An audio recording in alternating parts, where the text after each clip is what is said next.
สบายดีท่านผู้ชมที่เคารพขอต้อนรับทุกท่านเข้าสู่รายการเพื่อสังคมยุติธรรมรายการของพวกเราออกอากาศทุกๆวันอาทิตย์เวลา 19:30 หาเวลา 20:00 นและทุกๆวันจันทร์เวลา 10:30 หา 11:00 นทางสถานีโทรภาพป้องกันความสงบพบกับทางรายการของพวกเราอาทิตย์นี้ก็ตรงกับวันที่27พฤษภาคม 2018รับหน้าที่ดำเนินรายการโดยปาวิคำเพชรธารกุล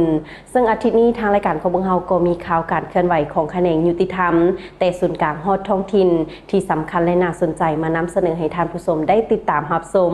เราจะมาเริ่มต้นกันที่กระทรวงยุติธรรมจัดกล่องประชุมผันขยายข้อตกลงระหว่างกลุ่มการเมืองศูนย์กลางพรรคประชาชนปฏิวัติลาวและกลุ่มการเมืองศูนย์กลางพรรคคอมมิวนิสต์เวียดนามและพิธีพระธกถาวันคล้ายวันเกิดของท่านกากมาครบรอบ200 ปี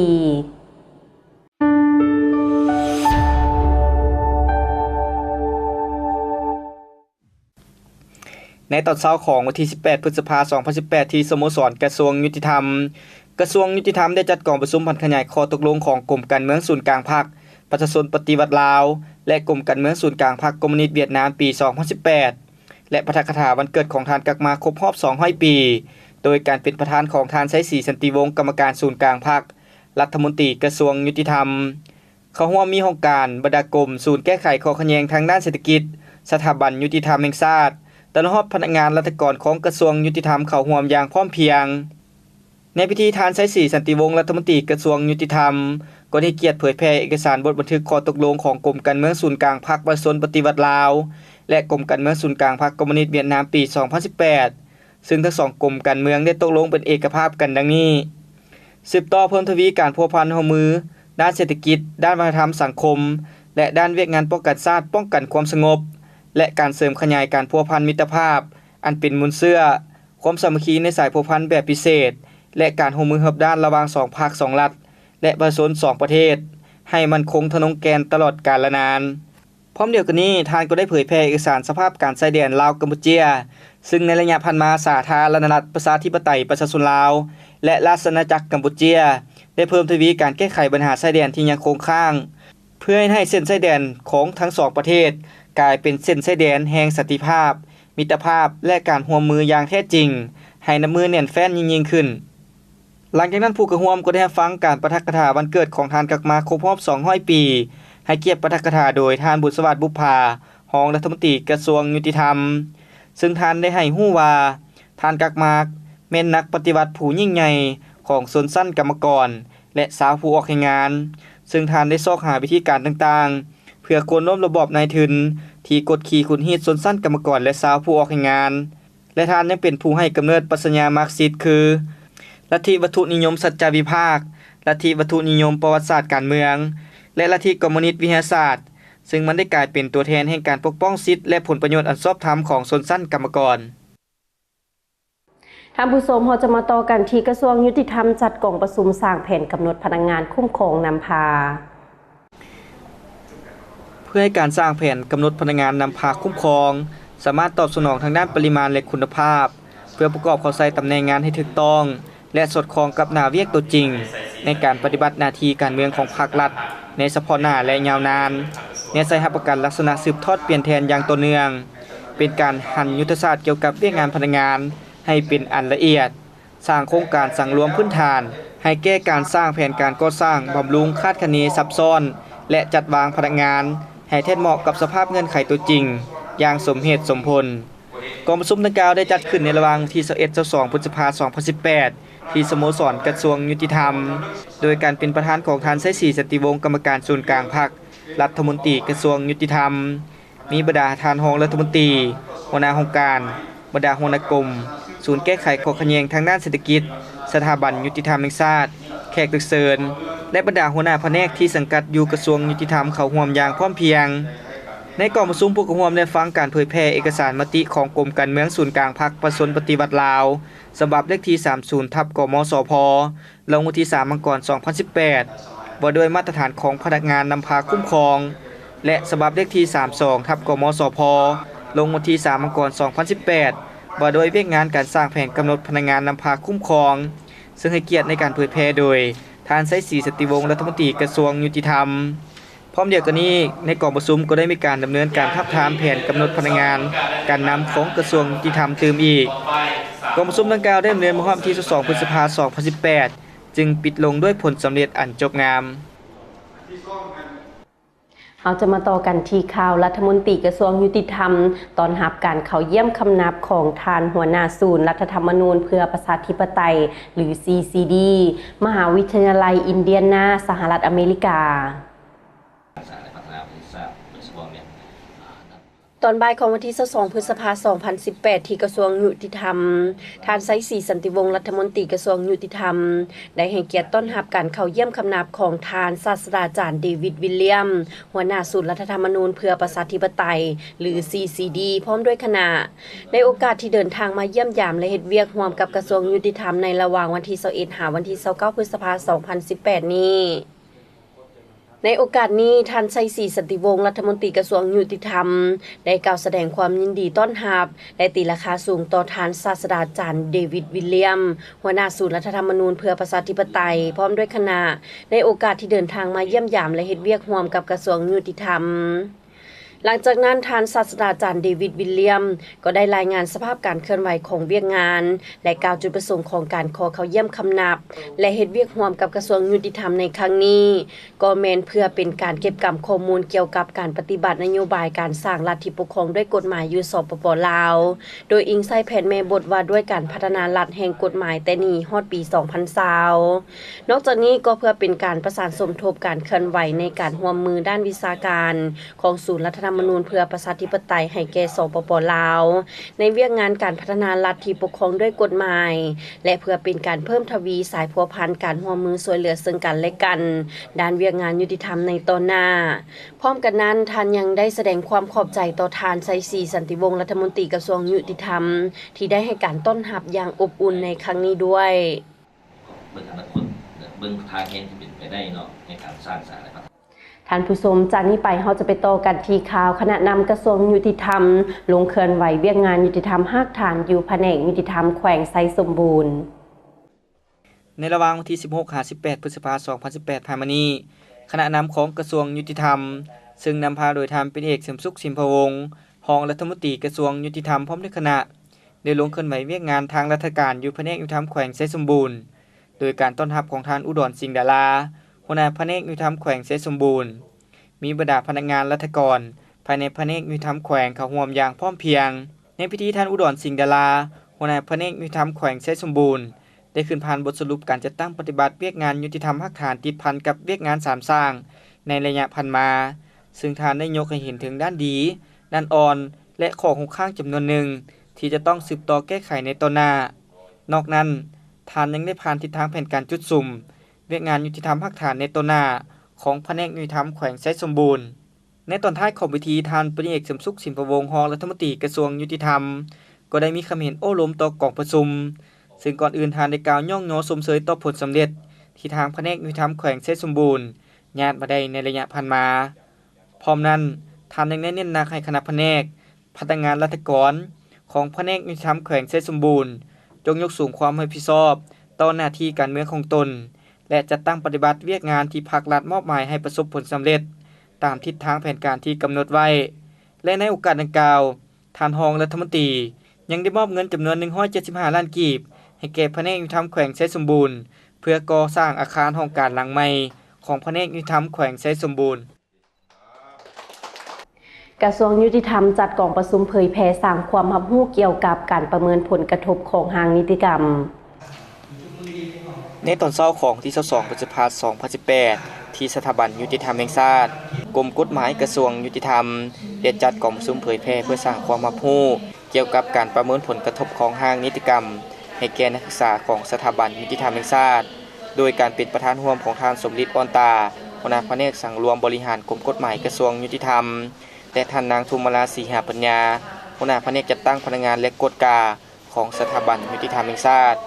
มีบรรดาครูอาจารย์ตลอดห้องนักศึกษาเข้าร่วมทั้งหมด120คนหญิง40คนจุดประสงค์ของการเผยแพร่ในครั้งนี้เป็นเพื่อสร้างความรู้และเข้าใจให้แก่ครูอาจารย์และนักศึกษาของสถาบันยุติธรรมแห่งชาติต่อกับเรื่องงานประเมินผลกระทบของห้างนิติกรรมเป็นต้นแม้นการสร้างบทประเมินผลกระทบของห้างนิติกรรม ระเบียบการและขั้นตอนการเฮ็ดบทประเมินผลกระทบของห้างนิติกรรมในสถาประกันคุณภาพของห้างกฎหมายและนิติกรรมต่างๆโดยผ่านการค้นคว้าวิเคราะห์ที่เป็นระบบละเอียดและมีความโปร่งใสทางรับประกันให้ห้างกฎหมายและนิติกรรมเหล่านั้นสามารถบรรลุจุดประสงค์และหลีกเลี่ยงผลกระทบที่บ่ได้คาดคะเนไว้พร้อมทั้งเป็นการสนับสนุนแผนแม่บทพัฒนารัฐที่ปกครองด้วยกฎหมายและแผนพัฒนาเศรษฐกิจสังคมแห่งชาติอีกด้วยท่านผู้ชมนอกจากที่กระทรวงยุติธรรมได้จัดกองประชุมเผยแพร่สร้างความรับรู้เกี่ยวกับการประเมินผลกระทบของห้างนิติกรรมอยู่ที่สถาบันยุติธรรมแห่งชาติแล้วยังได้เผยแพร่เวียกงานดังกล่าวอยู่ที่มหาวิทยาลัยแห่งชาติคณะนิติศาสตร์รัฐศาสตร์ในตอนเช้าของวันที่ 18 พฤษภาคม 2018 ศูนย์ประเมินผลกระทบของห้างนิติกรรมกรมกฎหมายกระทรวงยุติธรรมได้เปิดกองประชุมเผยแพร่สร้างความรู้เกี่ยวกับเวียกงานการสร้างนิติกรรมและการประเมินผลกระทบของห้างนิติกรรมขึ้นอยู่ที่คณะนิติศาสตร์และรัฐศาสตร์มหาวิทยาลัยแห่งชาติโดยการให้เกียรติเข้าร่วมและเป็นประธานของทานรองศาสตราจารย์เวียงวิไลเทียงจันไซคณบดีคณะนิติศาสตร์และรัฐศาสตร์ในกองประชุมทานสมฤทธิ์อ่อนตาหัวหน้าแผนกสังรวมบริหารกรมกฎหมายกระทรวงยุติธรรมได้ขึ้นอธิบายและเผยแพร่เวียกงานการสร้างนิติกรรมและการประเมินผลกระทบของห้างนิติกรรมซึ่งมีบรรดาครูอาจารย์และนักศึกษาคณะนิติศาสตร์และรัฐศาสตร์เข้าร่วมทั้งหมดจำนวน130ท่านจุดประสงค์ของการเปิดกองประชุมในครั้งนี้แม้นเพื่อเผยแพร่สร้างความรู้เกี่ยวกับการกำหนดหลักการระเบียบการขั้นตอนเกี่ยวกับเวียกงานการสร้างนิติกรรมและการประเมินผลกระทบของห้างนิติกรรมเพื่อเฮ็ดให้การสร้างและปรับปรุงนิติกรรมให้มีประสิทธิภาพโปร่งใสเป็นเอกภาพกันในขอบเขตทั่วประเทศในสาเหตุให้เนื้อในของนิติกรรมมีความชัดเจนรัดกุมเข้าใจง่ายและสามารถจัดตั้งปฏิบัติได้และสอดคล้องกับสภาพความเป็นจริงของประเทศในเงื่อนไขการเชื่อมโยงกับภาคพื้นและสากลประกอบส่วนเขาในการสร้างรัฐที่ปกครองด้วยกฎหมายในตอนท้ายของพิธีทานรองศาสตราจารย์เวียงวิไลเทียงจันไซคณะบดีคณะนิติศาสตร์และรัฐศาสตร์ได้กล่าวแสดงความขอบใจต่อทางคณะของศูนย์ประเมินผลกระทบของห้างนิติกรรมกรมกฎหมายกระทรวงยุติธรรมที่ได้ลงมาเผยแพร่สร้างความรู้เกี่ยวกับเวียกงานการสร้างนิติกรรมและการประเมินผลกระทบของห้างนิติกรรมให้แก่บรรดาครูอาจารย์และนักศึกษาของคณะนิติศาสตร์และรัฐศาสตร์ในครั้งนี้ท่านผู้ชมจากข่าวส่วนกลางเราจะมาต่อกันที่ข่าวท้องถิ่นพิธีปิดการเรียนการสอนทฤษฎีการเมืองการปกครองสุดที่1และการเรียนการสอนกฎหมายสั้นต้นระยะ3 เดือนสุดที่7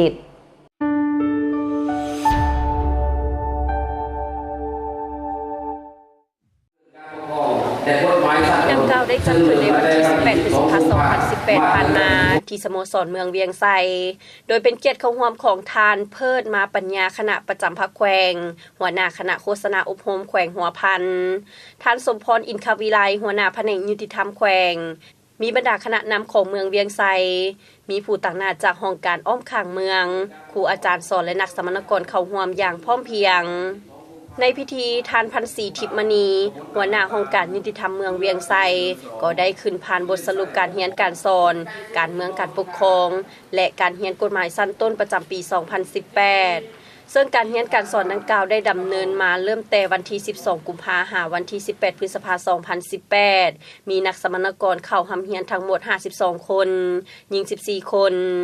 ในนี้เรียนทฤษฎีการเมืองการปกครองจำนวน 32 คนหญิง 9 คน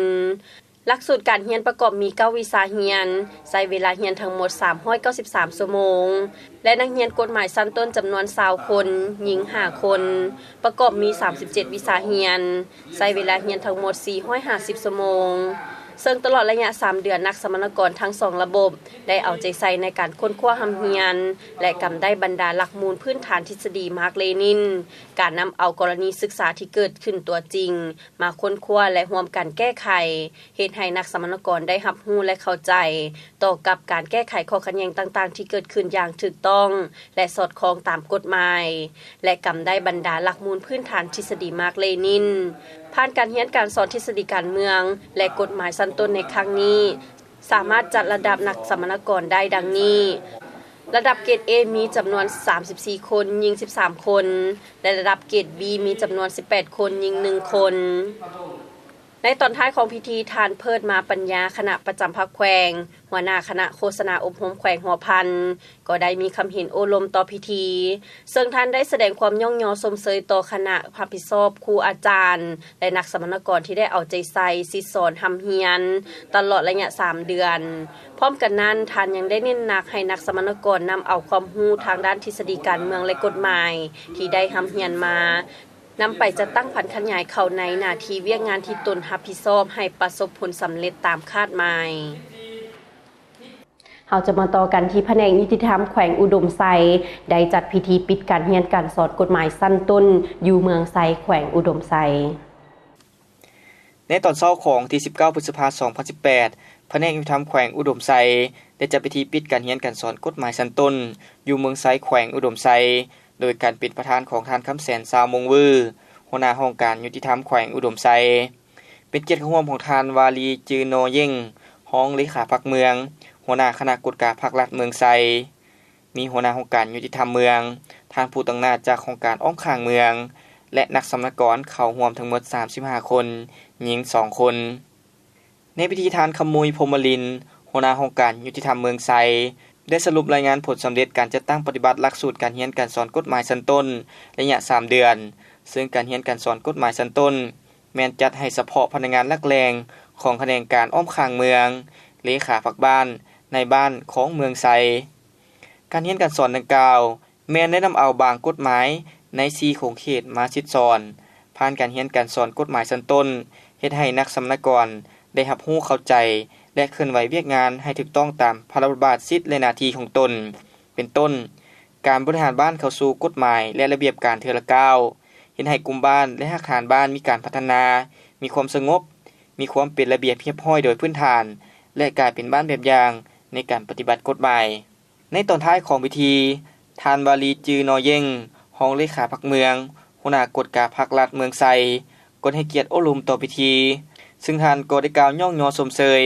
คณะรับผิดชอบครูอาจารย์และนักสมณกรที่ได้เอาใจใส่ในการชิดสอนและค้นคว้าเรียนจนสำเร็จและท่านยังได้เน้นหนักให้นักสมณกรจงนำเอาความรู้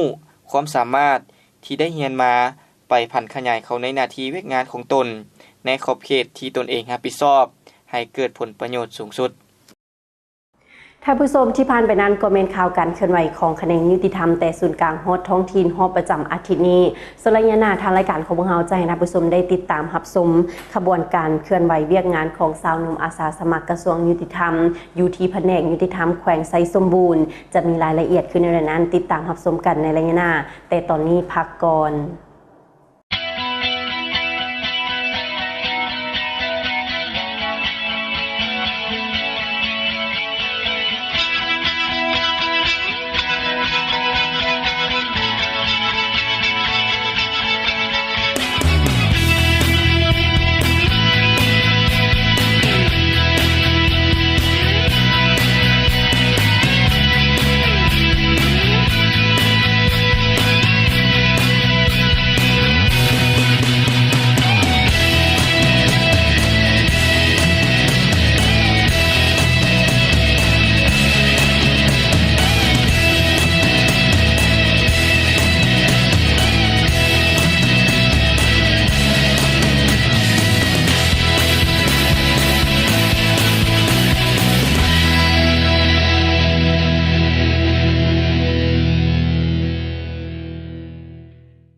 ท่านผู้ชมกลับเข้าสู่ระยะที่2ของทางรายการของพวกเราดังที่ได้นำเสนอในระยะก่อนสำหรับอาทิตย์นี้ทางรายการของพวกเราจะให้ท่านผู้ชมได้ติดตามรับชมขบวนการเคลื่อนไหวเวียกงานของชาวหนุ่มอาสาสมัครกระทรวงยุติธรรมอยู่ที่แผนกยุติธรรมแขวงไซสมบูรณ์จะมีเนื้อในรายละเอียดคือในอะไรนั้นเสริมมาตรฐานติดตามรับชมได้คณะบริหารงานชาวหนุ่มกระทรวงยุติธรรมแม่น1ใน3องค์การจัดตั้งมหาชนของกระทรวงยุติธรรมในระยะผ่านมาคณะบริหารงานชาวหนุ่มกระทรวงยุติธรรมก็ได้เอาใจใส่ปฏิบัติพระราชบัญญัติสิทธิและหน้าที่ของตนได้อย่างเต็มส่วนในใช้ให้องค์การจัดตั้งของตนมีความเข้มแข็งประกอบส่วนเขาในการศึกษาอบรมและเต้าห่มกำลังของชาวหนุ่มของกระทรวงยุติธรรมให้กลายเป็นผู้สืบทอดภารกิจปฏิบัติของพรรคของชาติและตั้งหน้าปฏิบัติ2หน้าที่ยุทธศาสตร์คือปกปักรักษาและสร้างสรรค์พัฒนาประเทศชาติ อันพ้นเด่นในปีนี้คณะบริหารงานสาวหนุ่มกระทรวงยุติธรรมได้สมทบกับสหพันธ์กรรมบาลและสหพันธ์แม่หญิงกระทรวงยุติธรรมจัดขบวนการเคลื่อนไหวของสาวหนุ่มอาสาสมัครอยู่แขวงไชยสมบูรณ์ในระหว่างที่12-18 พฤษภาคม 2018ซึ่งขบวนการดังกล่าวมีสมาชิกสาวหนุ่มจากบรรดากลุ่มกองอ้อมข้างกระทรวงยุติธรรมเข้าร่วมจำนวน16สหายหญิง2สหายจุดประสงค์ของการลงเคลื่อนไหวในครั้งนี้เป็นเพื่อช่วยเหลือทางด้านแรงงานในการก่อสร้างซ่อมแปลงอาคารโรงการและหอพักพนักงานของแผนกยุติธรรมแขวงไชยสมบูรณ์โดยการสมทบกับสาวหนุ่มของแผนกยุติธรรมแขวงไชยสมบูรณ์ซึ่งขบวนการดังกล่าวได้ดำเนินไปอย่างเป็นขบวนการฟดฟื้นและเต็มไปด้วยความสามัคคีช่วยเหลือฮักแพงซึ่งกันและกันระหว่าง2องค์การสาวหนุ่มในการเคลื่อนไหวเวียกการดังกล่าวให้สำเร็จตามแผนการที่วางไว้พร้อมเดียวกันนี้คณะบริหารงานสาวหนุ่มกระทรวงยุติธรรมก็ได้มอบวัตถุสิ่งของที่ได้รับจากการฮีบโฮมจากสมาชิกสาวหนุ่มของกระทรวงยุติธรรมมอบให้แก่สาวหนุ่มแผนกยุติธรรมแขวงไชยสมบูรณ์เพื่อนำใช้เข้าในหน้าที่เวียกงานของตนและชีวิตประจำวันเต็มอีกนอกจากนั้นก็เพื่อเป็นการจัดตั้งปฏิบัติตามคำขวัญของสาวหนุ่มว่าบ่อนใดยากสาวหนุ่มบุกบ่อนใดทุกสาวหนุ่มผ่านพาบ่อนใดชาติต้องการสาวหนุ่มขานอาสาให้ปรากฏผลเป็นจริงสบายดีบรรดาท่านผู้ชมรายการเพื่อสังคมยุติธรรมข้าพเจ้ามิตรละครสงคำจันทร์คณะบริหารงานสาวหนุ่มกระทรวงยุติธรรมซึ่งการมาร่วมในขบวนการครั้งนี้ก็เพื่อจุดประสงค์ก็เพื่อนำพาสาวหนุ่มของกระทรวงยุติธรรมของพวกเขาลงมาเคลื่อนไหวในการสร้างกิจกรรมเป็นต้นแม่นการมาช่วยกำลังแรงในการออกแรงงานในการปลูกสร้างหอพักและก็ห้องการของแผนกยุติธรรมแห่งไชยสมบูรณ์ของพวกเขาซึ่งการมาในครั้งนี้ก็เพื่อเป็นการนำพาสาวหนุ่มของพวกเขามาเข้าร่วม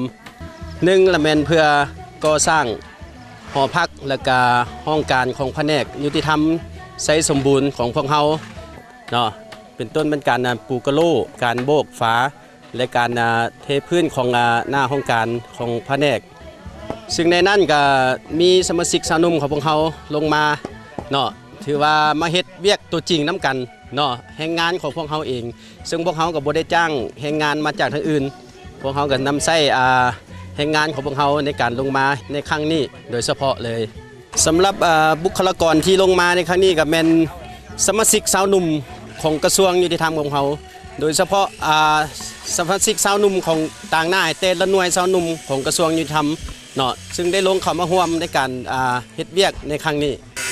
สำหรับแผนคาดคะเนที่พวกเขาได้ลงมาครั้งนี้พวกเขาก็ได้คาดคะเนว่าจะให้สำเร็จในอีกระยะ 3-4 วันนี้ให้สำเร็จแล้วก็พวกเขาก็ได้เริ่มมาแต่วันที่12จนฮอดมื้อนี้เป็นวันที่18แล้วก็คาดว่าจะให้สำเร็จอีกในระยะ3วันนี้ถือว่าจะสำเร็จสมบูรณ์เจ้าก็ถือว่าโอกาสนี้พวกเขาก็แม่นได้ลงมาเพื่อนำพาอาสาสมัครของสาวหนุ่มกระทรวงยุติธรรมของเขานี้ลงมาเฮ็ดเวียกคันสิเว้าแล้วพวกเขาก็เอิ้นว่าสาวหนุ่มตะลุมบ่อนของกระทรวงยุติธรรมพวกเขานี่แหละเพื่อลงมาเฮ็ดตัวจริงอันนี้ก็แม่นการเฮ็ดเวียกเกี่ยวกับการออกแรงงานการออกกำลังทางด้านแรงงานและก็โบกพื้นอีสังต่างๆที่พวกเขาได้เว้าเสนอไปเบื้องต้นนั้นก็ถือว่าตามแผนการพวกเขาก็จะสำเร็จอันนี้ก็ถือว่าเป็นการประกอบส่วนอย่างยิ่งใหญ่ของสมาชิกสาวหนุ่มของกระทรวงยุติธรรมของพวกเขานอกจากนั้นพวกเขาก็ได้มีการนำเครื่องวัตถุปัจจัยจำนวนหนึ่งไปมอบให้แก่ประชาชนบ้านอ่าวและก็โรงเรียนถึงว่ามูลค่าของเขาก็จะบ่สูงแต่ว่าพวกเขาก็ได้ปลุกระดมกันเพื่อมาประกอบส่วนในครั้งนี้แล้วก็ท้ายนี้ข้าพเจ้าก็ได้นำต่างหน้าให้แก่สมาชิกสาวหนุ่มของกระทรวงยุติธรรมหมดทุกคนก็ขอบใจและขออวยพรชัยให้แก่บรรดาท่านผู้นำพรรครัฐจงมีแต่สุขภาพแข็งแรงมีพลานามัยที่สมบูรณ์ประสบผลสำเร็จทุกหน้าที่เวียกงานขอบใจสบายดีท่านผู้ชมที่เคารพที่กำลังหับชมรายการเพื่อสังคมยุติธรรมข้าพเจ้านางสมยศโนฤทธิ์วงกตตั้งหน้าให้คณะสหพันธ์แม่หญิงกระทรวงยุติธรรมในมื้อนี้ได้ลงมาร่วมกับไอ้น้องสาวหนุ่มกระทรวงยุติธรรม มาเฮ็ดเวียกก่อสร้างห้องกันของแผนกยุติธรรมแขวงไซสมบูรณ์และพร้อมโดยหอพักเนาะมีความภาคภูมิใจหลายที่ว่าได้มาร่วมไอ้น้องของพวกเฮาเนาะประกอบส่วนสร้างผลงานของเศร้าหนุ่มกระทรวงยุติธรรมเฮาในมื้อนี้เนาะและในทิศทางต่อหน้าเอ้ยน้องไม่ยิ่งเฮาก็จะร่วมแรงร่วมใจกับไอ้น้องเศร้าหนุ่มเนาะเพศชายเคียงบ่าเคียงไหลกันจะสืบต่อมูลเสื้อก่อสร้างหักฐานตัวนี้เนาะแต่นี่ฮอดปี2020พุ่นแหละเนาะแต่เฮาจะสืบต่อเวียกงานตัวนี้เนาะให้สำเร็จผลหวังว่าไอ้น้องถูกภาคส่วนเนาะจะให้ความห่วมแหงห่วมใจแล้วก็ก่อสร้างเนาะช่วยเหลือซึ่งกันและกันเนาะขอขอบใจ สบายดีท่านผู้ชมที่นับถือทั้งหลายเนาะข้าพเจ้าชื่อลือยางวังเย่งห้องหัวหน้าแผนกยุติธรรมแขวงไซสมบูรณ์มื้อนี้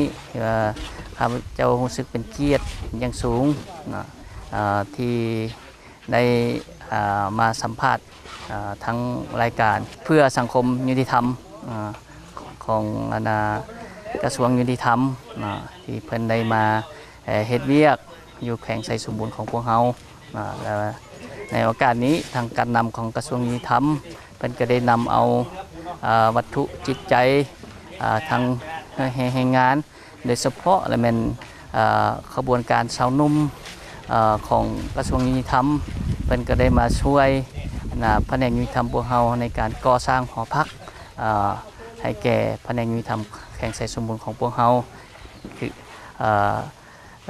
ในการมาช่วยเหลือครั้งนี้เนาะแม่นทาง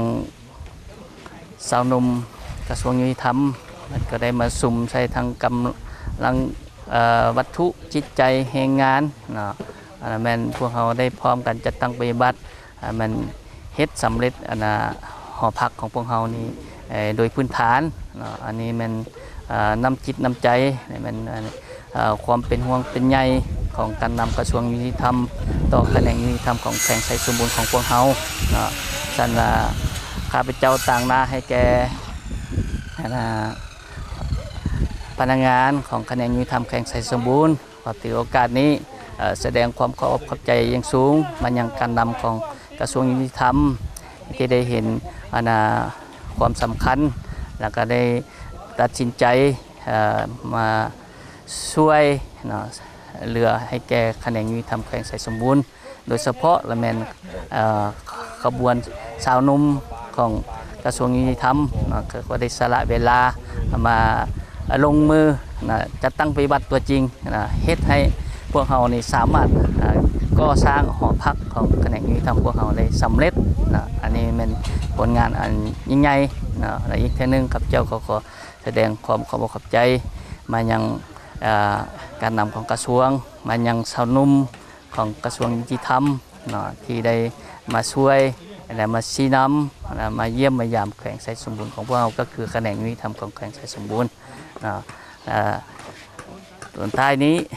ขอถือโอกาสนี้ไว้พรชัยอันประเสริฐมายังการนำของกระทรวงยุติธรรม